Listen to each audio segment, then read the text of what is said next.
أعوذ بالله من الشيطان الرجيم بسم الله الرحمن الرحيم نحمده ونصلي ونسلم على رسوله الكريم أما بعد সম্মানিত উপস্থিতি আল্লাহ রাব্বুল আলামিন আহকামুল হাকিমিনের আলিশান দরবারে লক্ষ কোটি শুকরিয়া আদায় করছি যে মহান রব্বুল আলামিন আজ আমাদের আপনাদের সকলকে এই আলমগীর খানকা শরীফে সুস্থ শরীর নিয়ে নামাজে মাগরিব আদায় করার তৌফিক সৌভাগ্য সুযোগ দান করেছেন।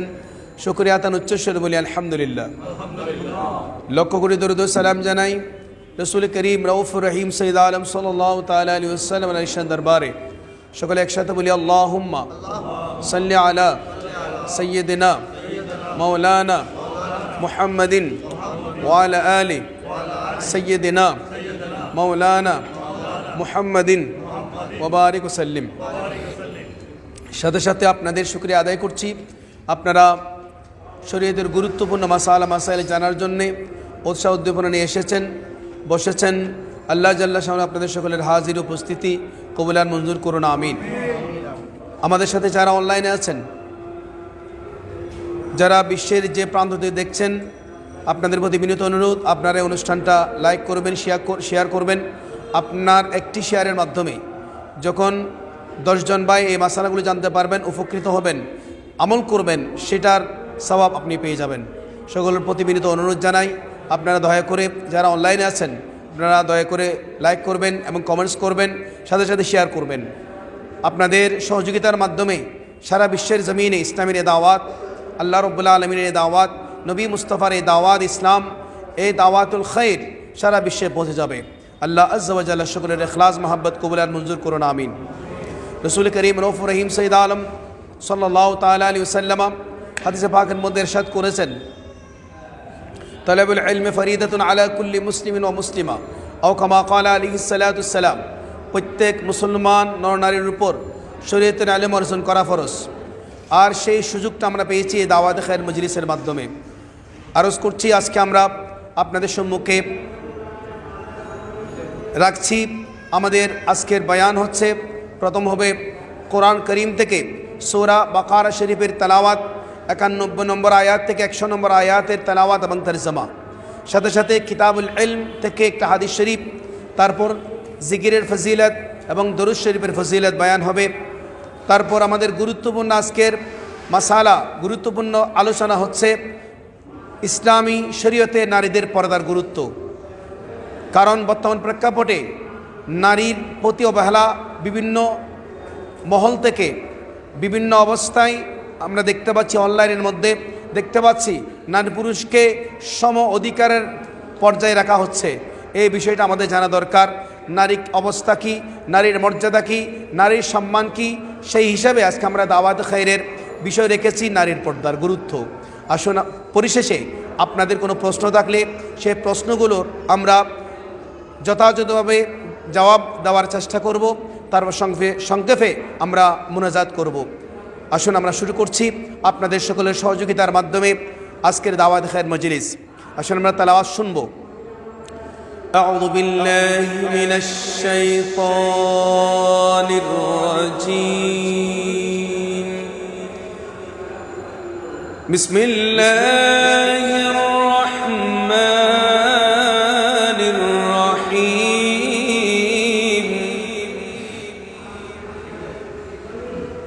وَإِذَا قِيلَ لَهُمْ آمِنُوا بِمَا أَنزَلَ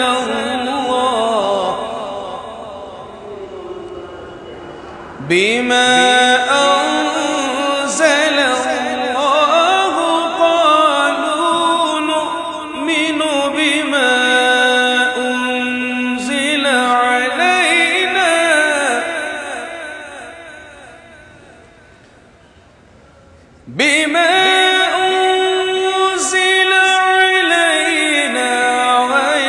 وَيَكْفُرُونَ بِمَا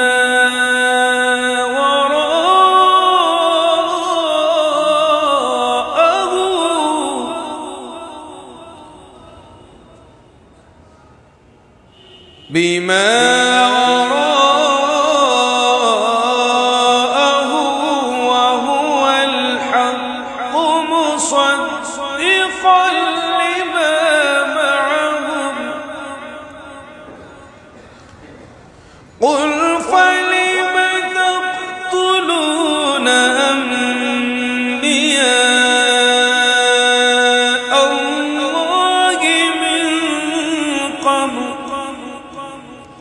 من قبل إن كنتم مؤمنين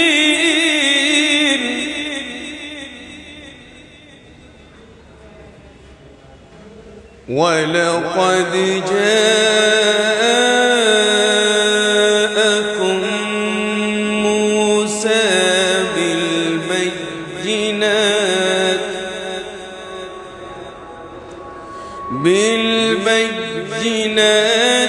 ثم اتخذتم العجل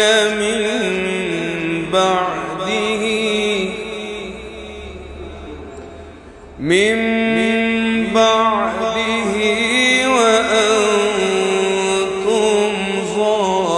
ظالمون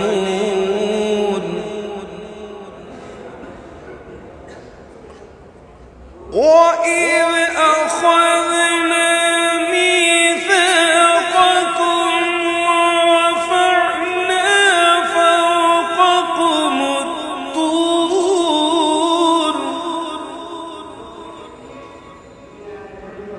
خذوا ما آتيناكم بقوة واسمعوا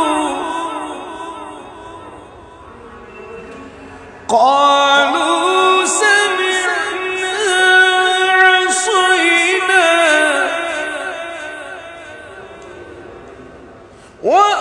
وأشربوا في قلوبهم العجل بكفرهم قل بئس ما يأمركم به إيمانكم إن كنتم مؤمنين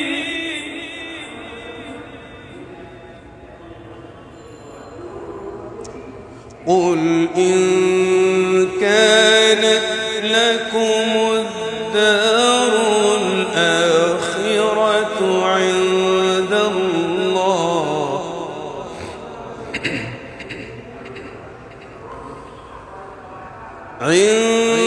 الله خالصة من دون الناس فتمنوا الموت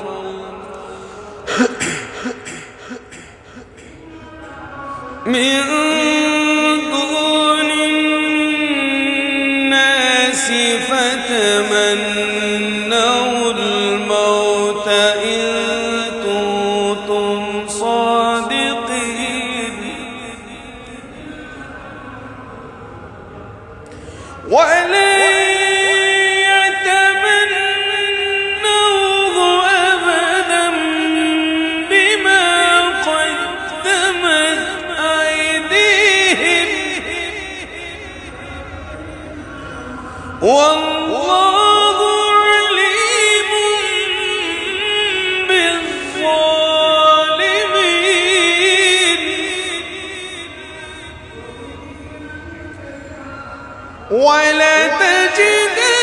ولتجدنهم أحرص الناس على حياة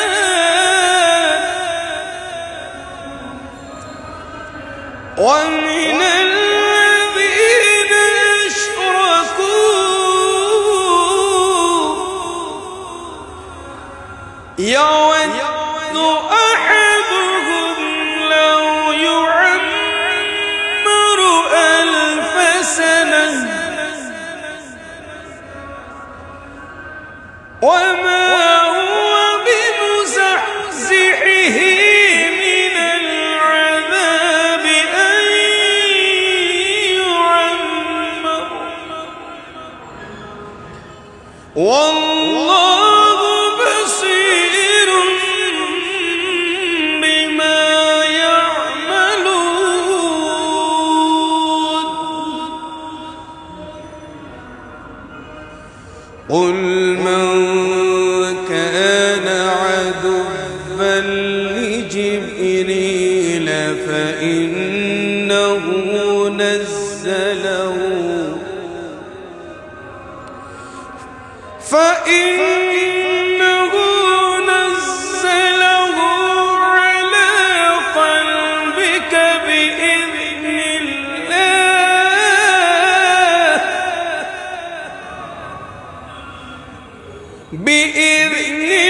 الله مصدقا لما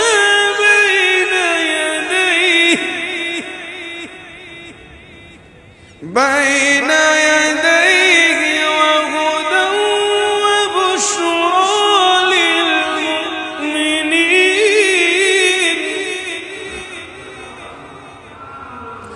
من كان عدوا لله وملائكته ورسله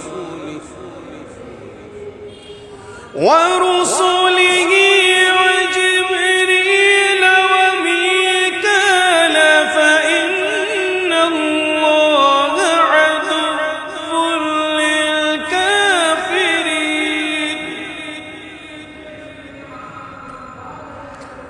ولقد أنزلنا إليك آيات بينات وما يكفر بها إلا الفاسقون أوكلما عاهدوا عهدا نبذه فريق منهم بل أكثرهم لا يؤمنون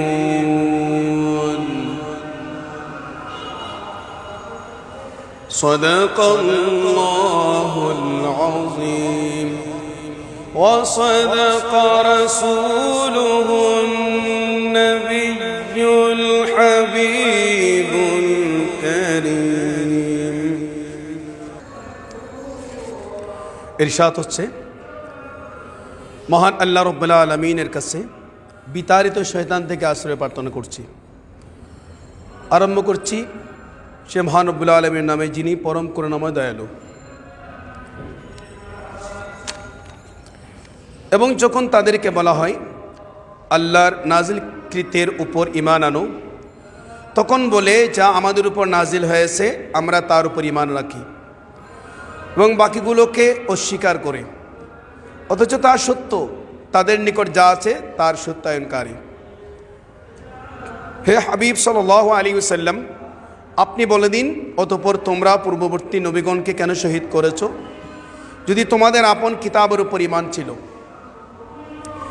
এবং নিশ্চয়ই তোমাদের নিকট মূসা আলাইহিস সালাম স্পষ্ট নিদর্শনসমূহ নিয়ে তাশরীফ এনেছেন, অতঃপর তোমরা এরপর গোবাসুরকে উপাস্য করে নিয়েছ, আর তোমরা ছিলে অত্যাচারী। এবং স্মরণ করো যখন আমি তোমাদের থেকে অঙ্গীকার নিয়েছি এবং তুর পাহাড়কে তোমাদের মাথার উপর তুলে ধরেছি, দৃঢ়ভাবে গ্রহণ করো যা আমি তোমাদেরকে দিচ্ছি। এবং শুনো, তারা বলল আমরা শুনেছি ও অমান্য করেছি। আর তাদের কুফরের কারণে তাদের হৃদয়গুলোতে গোবাছুর সিঞ্চিত হয়েছিল। হে হাবিব সাল্লাল্লাহু তাআলা আলাইহি ওয়াসাল্লাম, আপনি বলে দিন, তোমাদেরকে তোমাদের এই ঈমান কি নিকৃষ্ট নির্দেশ দিচ্ছে, যদি তোমরা ঈমান রাখো? হে হাবিব সাল্লাল্লাহু তাআলা আলাইহি ওয়াসাল্লাম, আপনি বলে দিন, যদি পরকালীন নিবাস আল্লাহর নিকট শুধু তোমাদের জন্যই নির্দিষ্ট হয়, অন্য কারোর জন্য নয়, তবে ভালো মৃত্যু কামনা করো যদি সত্যবাদী হও। এবং অবশ্যই কখনো তারা এর কামনা করবে না ওই অপকর্মগুলোর কারণে যেগুলো তাদের পূর্বে করেছে, আর আল্লাহ অত্যাচারীদেরকে ভালোভাবে জানেন। এবং নিঃসন্দেহে আপনি অবশ্যই তাদেরকে এমনই পাবেন যে তারা সব লোকের চেয়েও অধিককাল জীবিত থাকার একান্ত কামনা রাখে। আর মুশরিকদের মধ্যে একদল এর কামনা হচ্ছে যেন 1000 বছর বেঁচে থাকে এবং তার এই দীর্ঘায়ু প্রদত্ত হওয়া তাকে আযাব থেকে মুক্তি দেবে না, আর আল্লাহ তাদের কৃতকর্ম দেখছেন। হে হাবিব সাল্লাল্লাহু তাআলা আলাইহি ওয়াসাল্লাম, আপনি বলে দিন, যে কেউ জিব্রাইলের শত্রু হয় তবে সেই জিব্রাইল তো আপনার হৃদয়ের উপর, আল্লাহর নির্দেশে এই কোরআন নাজিল করেছেন পূর্ববর্তী কিতাবগুলোর প্রত্যয়নকারী হিসেবে এবং সঠিক পথ প্রদর্শন ও সুসংবাদ হিসেবে মুসলমানদের জন্য। যে কেউ শত্রু হয় আল্লাহর, তার ফেরেশতাদের, তার রসুলগণের, জিব্রাইলের এবং মিকাইলের, তবে আল্লাহ কাফিরদের শত্রু। এবং নিঃসন্দেহে আমি আপনার প্রতি স্পষ্ট নিদর্শনসমূহ নাজিল করেছি, আর এগুলোকে অস্বীকার করবে না কিন্তু ফাসিক লোকেরা। এবং তবে কি যখন কেউ কোনো অঙ্গীকার করে তখন তাদের মধ্য থেকে একদল সেটাকে ছুঁড়ে মারে, বরং তাদের অনেকের ঈমান নেই। মহান আল্লাহ আযজা ওয়া জাল্লা সত্য বলেছেন, আল্লাহর নবী আল্লাহ রসুল মুহাম্মদ সাল্লাল্লাহু তাআলা আলাইহি ওয়াসাল্লাম তিনিও সত্য বলেছেন। সূরা বাকারা আয়াত 91 থেকে 100 পর্যন্ত। ওমা আলাইনা ইল্লাল বালাগুল মুবিন। আল্লাহ আযজা ওয়া জাল্লা আমাদেরকে এই কোরআন করিমের আয়াত তেলাওয়াত এবং তরজমা শোনার সুযোগ করে দিয়েছেন। সকলে বলি আলহামদুলিল্লাহ। এই পর্যায়ে আমরা হাদিস শরীফ থেকে একটা হাদিস শরীফ পেশ করছি, ভালো করে খেয়াল করুন। কিতাবুল ইলম থেকে আন আবি হুরায়রা রাদিয়াল্লাহু তাআলা রইসুর রওয়াত আবু হুরায়রা রাদিয়াল্লাহু তাআলা থেকে বর্ণিত হাদিস। قال তিনি বলেন قال রাসূলুল্লাহ সাল্লাল্লাহু তাআলা আলাইহি ওয়াসাল্লাম, রাসূল করিম সাল্লাল্লাহু তাআলা আলাইহি ওয়াসাল্লাম ইরশাদ করেছেন, মান সুইলা আন ইলমিন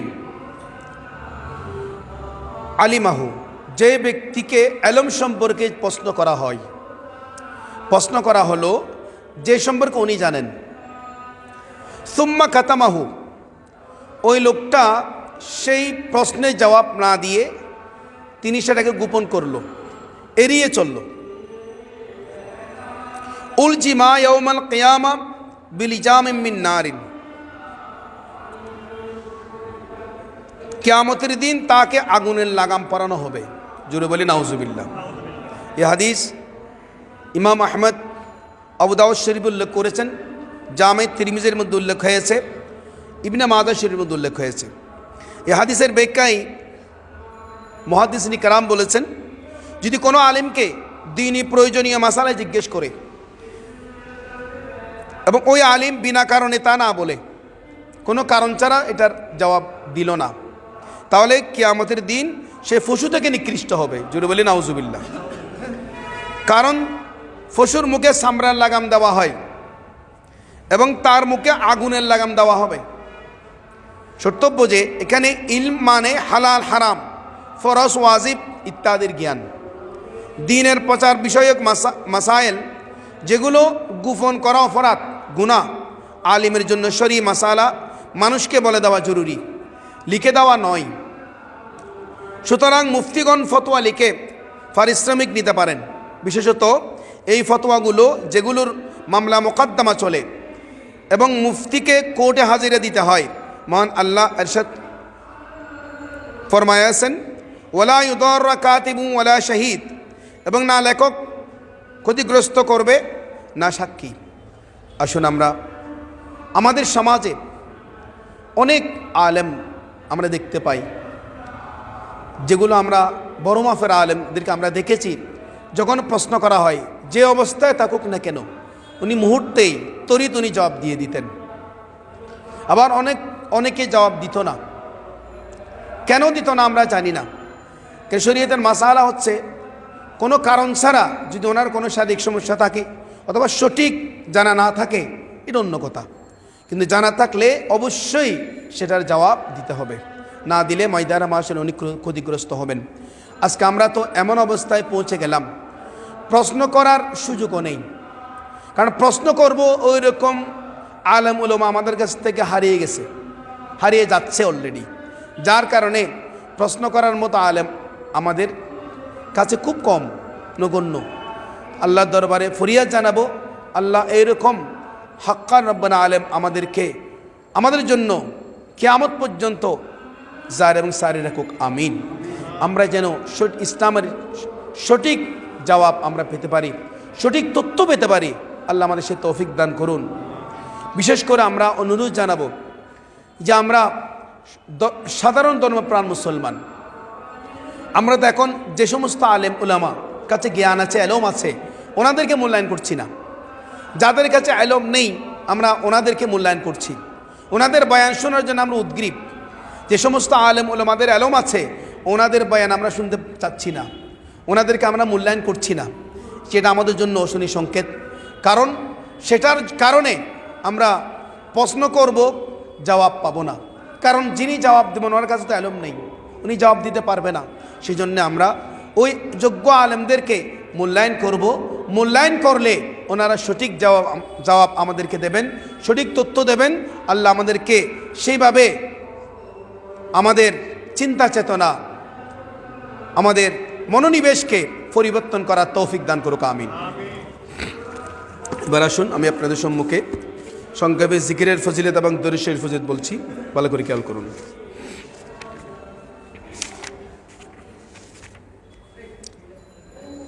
এটা সহিহ মুসলিম শরীফের হাদিস। আন আবি হুরায়রা রাদিয়াল্লাহু তাআলা রাইসুল ওয়াদ আবু হুরায়রা রাদিয়াল্লাহু তাআলা আনহু এবং আবি সাঈদ আল খুদরি, হযরত আবু সাঈদ খুদরি থেকে হাদিস, এই হাদিস কানা দুইজন রাবি রওয়ায়াত করেছেন।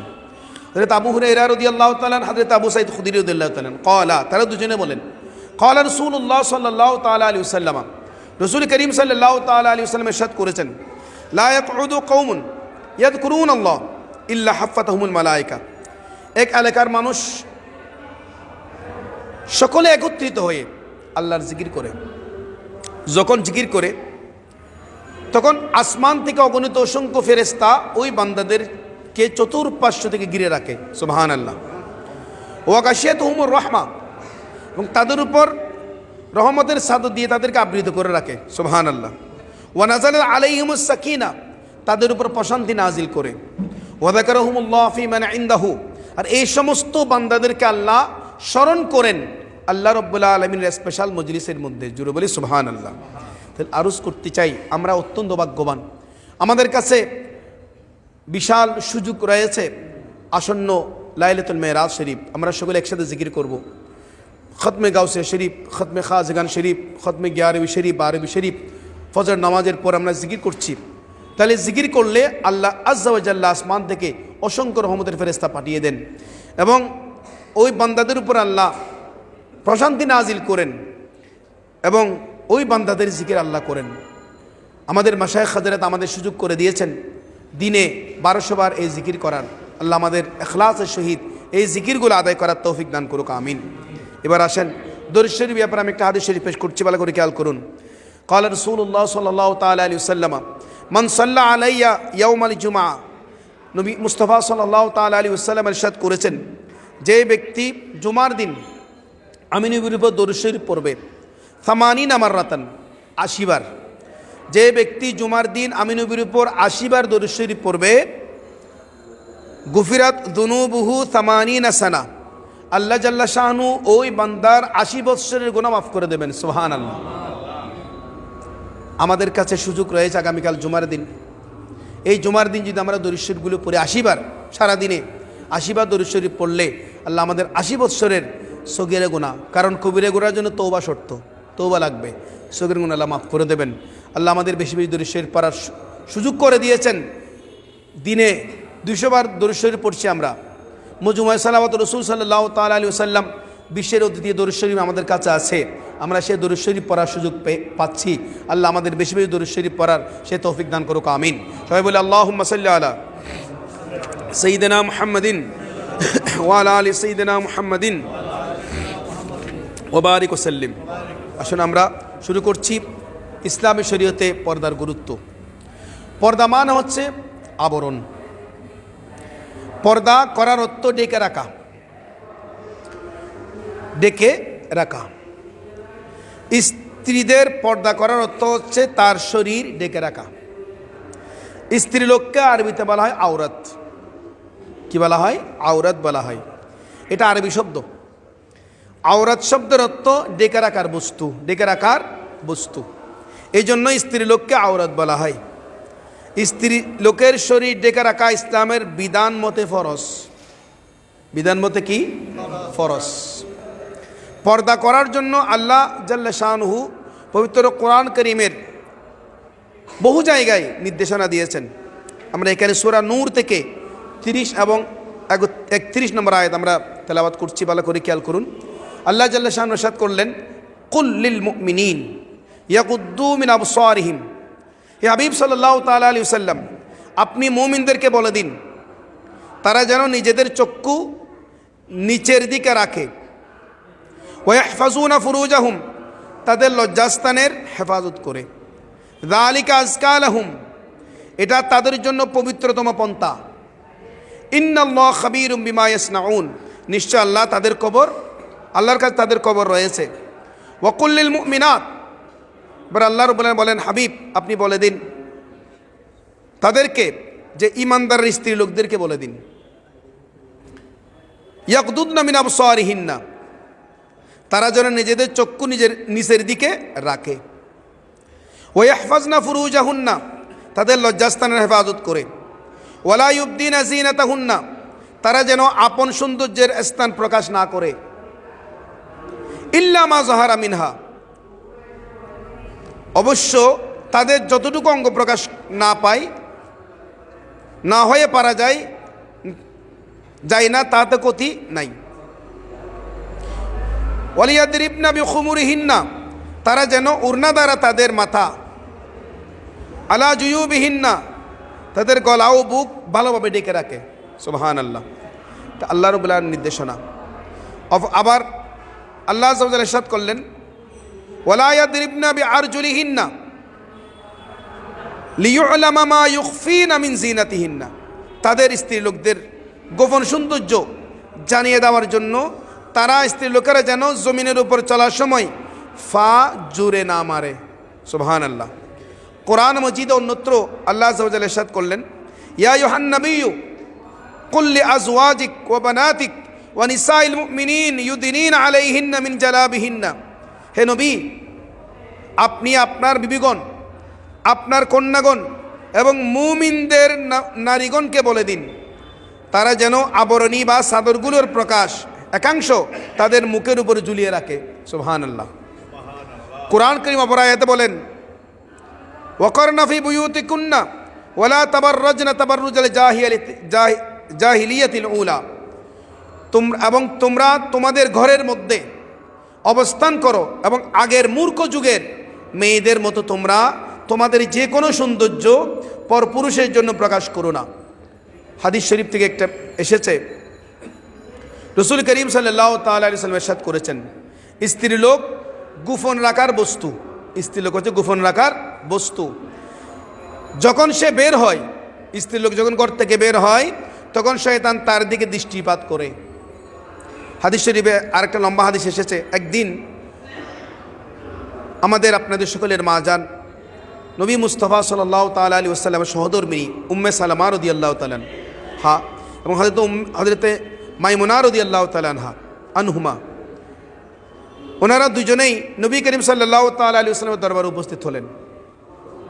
ওই সময় নবী মুস্তাফার দরবারে উম্মে মকতুমের ছেলে, যার নাম হচ্ছে আব্দুল্লাহ, সে অন্ধ, সে দেখতে পায় না, সে উপস্থিত হলো। রাসূল করিম সাল্লাল্লাহু তাআলা আলাইহি ওয়াসাল্লাম ওনাদেরকে বললেন যে তোমরা পর্দা করো। উম্মে সালমা রাদিয়াল্লাহু তাআলা আনহা বললেন, ইয়া রাসূলুল্লাহ সাল্লাল্লাহু তাআলা আলাইহি ওয়াসাল্লাম, সে কি অন্ধ নয়? সে তো অন্ধ, সে আমাদের দেখতে পাচ্ছে না। তখন নবী মুস্তাফা সাল্লাল্লাহু তাআলা আলাইহি ওয়াসাল্লাম বললেন, তোমরা কি অন্ধ? তোমরা কি দেখছো না? সে অন্ধ হতে পারে, তোমরা তো অন্ধ নও, তোমরা তো দেখতে পাচ্ছ।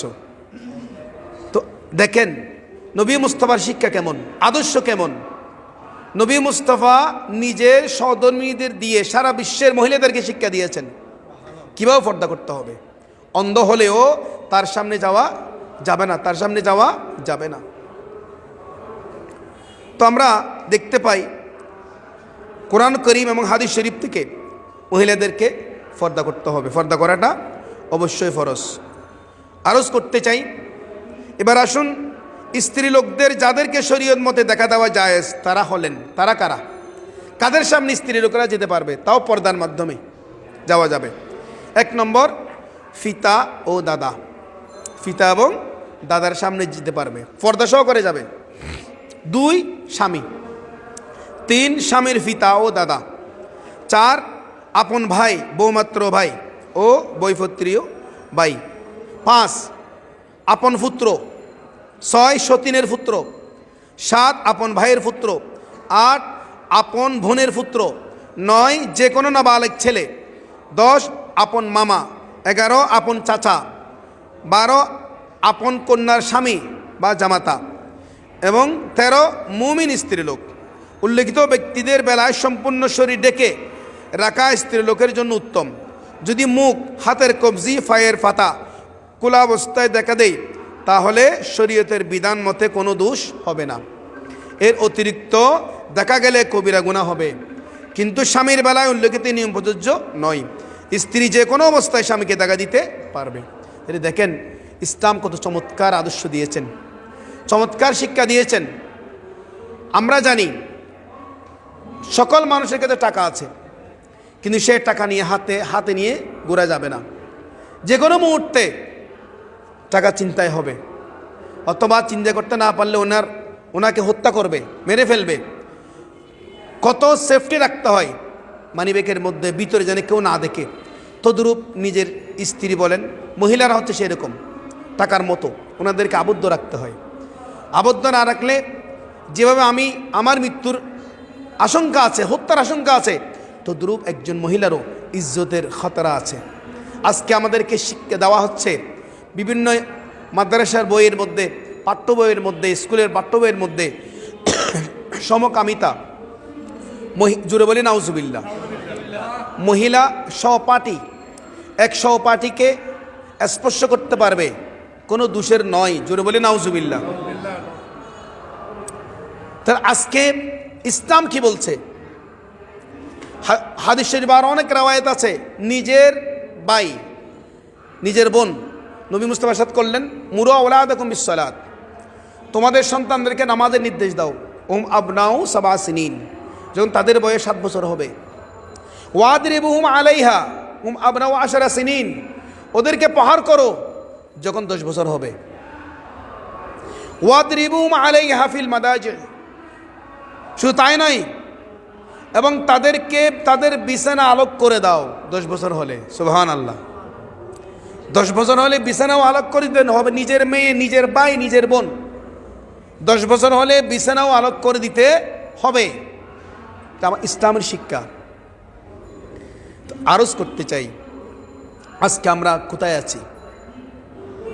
খালাতো ভাই, মামাতো ভাই, ফুফাতো ভাই না, যেখানে নিজের ভাইয়ের বেলা 10 বছর হলে আলাদা করে রাখতে বলা হয়েছে, সেখানে ফুয়াতো, কালাতো, মামাতো, জাড়াতো, বন্ধু, ফ্রেন্ড, এটা তো অনেক দূরের কথা। আসুন আমরা এরকম যদি না হয়, ইসলাম যেভাবে আমার নবী শিক্ষা দিয়েছেন সেই শিক্ষা থেকে অনেক দূরে চলে গেলে আমাদের ক্ষতি হবে, আইয়ামে জাহালিয়াতের মতো হয়ে যাবে। তখন নারীদের কোনো সম্মান থাকবে না, মর্যাদা থাকবে না, ইজ্জত থাকবে না। তো নারীদের সম্মান, মর্যাদা, ইজ্জত দিয়ে দিন ইসলাম, তা আমাদের বুঝতে হবে। সেজন্য আসুন আমরা নারীর মর্যাদা আমরা রক্ষা করি, এবং নারী আমাদের মায়ের জাত, আমাদের মায়ের জাতি, আমরা মায়ের মতো শ্রদ্ধা করি, সম্মান করি, এবং আমার আপন মাকে, আপন বোনকে আমরা যেভাবে সম্মান করি, শ্রদ্ধা করি, স্নেহ করি, সেভাবে আমরা মায়ের জাতিকে সম্মানের পাত্র হিসেবে দেখতে চাই। যারা এই মায়ের জাতিকে অসম্মান করতে চায় লিখনের মাধ্যমে, বিভিন্ন বইয়ের মাধ্যমে, আল্লাহ তাদেরকে হেদায়েত নসিব করুক, আমিন। এবং আমাদের বাংলাদেশের মধ্যে যেন সেরকম শিক্ষা না হয়, স্বশিক্ষা যেভাবে আছে আসুক, পর্দার মধ্যে হতে হবে, যেন নারী আলাদা, পুরুষ আলাদা।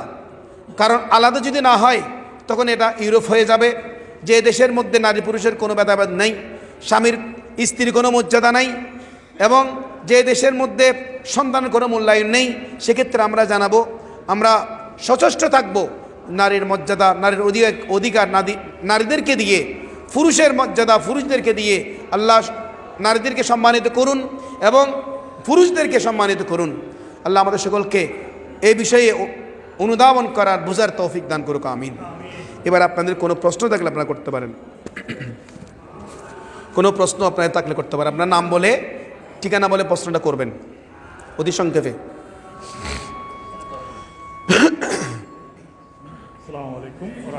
ওয়ালাইকুম আসসালাম ওয়া রাহমাতুল্লাহ। আমার নাম মোহাম্মদ বেলাল হোসেন। জি মোহাম্মদ বেলাল ভাই। আমার ঠিকানা জামিয়ার পাশে সিটিভিউ আবাসিক এলাকা। উনি সিটিভি এলাকা থেকে এসেছেন। আমার প্রশ্ন হচ্ছে, কোরআন সুন্নাহর আলোকে মহিলাদের পুরো শরীর ঢেকে রাখা ফরজ, কিন্তু মুখমণ্ডল এবং হাতের কবজি ও পায়ের পাতা ঢেকে রাখা নাকি ফরজ নয়। কয়েকজন ওলামায়ের মুখে শুনেছি, এবং ইমাম আবু হানিফাও নাকি বলেছেন মেয়েরা মুখমণ্ডল এবং পায়ের পাতা ও হাতের কবজি